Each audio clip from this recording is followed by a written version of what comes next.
झुमका गिरा रे बरेली के बाजार में, झुमका गिरा रे बरेली के बाजार में, झुमका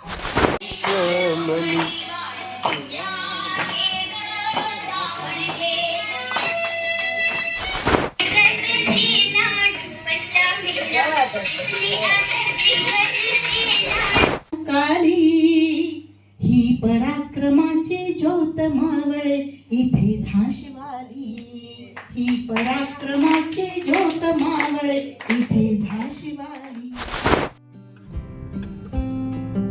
निसर्गाच्या कुशीत, लोकसंस्कृतीच्या सानिध्यात आणि साहित्याच्या ऊर्जेत रंगलेलं लोक बिरादरी प्रकल्प हेमलकसा येथील 2 दिवसीय राज्यस्तरीय साहित्य संमेलन हे केवळ संमेलन न राहता एक अविस्मरणीय सांस्कृतिक अनुभव ठरला.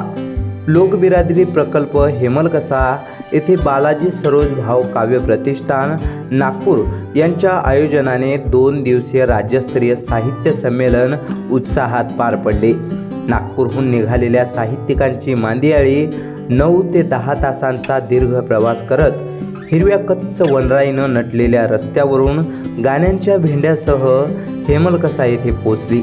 या प्रवासात साहित्यिकांनी सामूहिक वनभोजनाचा मनमुराद आनंद घेतला, तर निसर्गाच्या सानिध्यात संवाद, कविता आणि गाणी यांनी प्रवास अधिकच रंगतदार झाला. प्रवासाचा थकवा असूनही सायंकाळच्या रंगारंग सांस्कृतिक कार्यक्रमात साहित्यिकांमध्ये उत्साह, चैतन्य आणि जोश ओसंडून वाहताना पाहायला मिळाला. विशेष बाब म्हणजे वयाची 60 आणि 65 पार केलेल्या साहित्यिकांनीही रात्रीच्या सांस्कृतिक कार्यक्रमात आपल्या कला कौशल्याची मुक्तपणे परखण केली.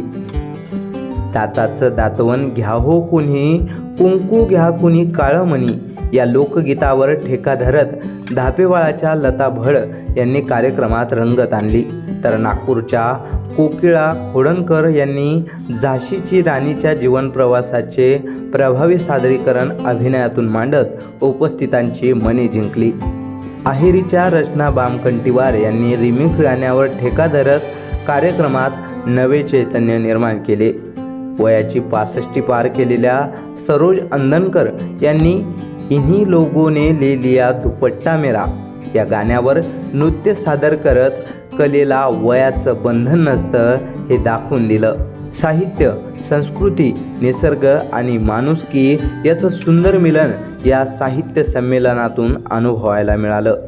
प्रतिनिधी श्याम हेडाऊ, आधुनिक केसरी, गडचिरोली.